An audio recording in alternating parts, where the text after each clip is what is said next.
आम्ही घेतलेल्या निर्णयाचा त्यांना विशेष आनंद झालेला दिसतो आहे।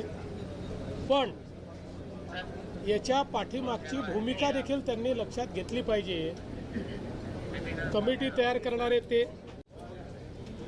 त्या कमिटीमध्ये आपल्या उपनेत्याला टाकणारे ते, त्या कमिटीचे रिकमेंडेशन की 1ली पासून 12वी पर्यंत हिंदी सक्तीची करा, कॅबिनेटमध्ये घेणारे ते, कॅबिनेटचा निर्णय करणारे ते, निर्णयावर सही करणारे ते, मिनिट्सवर सही करणारे ते, आणि आता विजय मेळावा घेणारे तेच।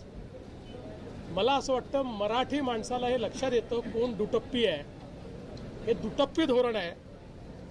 आमचा विषय पक्का आहे। आम्ही समिती केली आहे। जे मराठी मुलांच्या हिताचा असेल तो निर्णय आमची समिती देईल आणि तो निर्णय आम्ही मान्य करू। कोणाचाही दबाव आम्ही मान्य करणार नाही।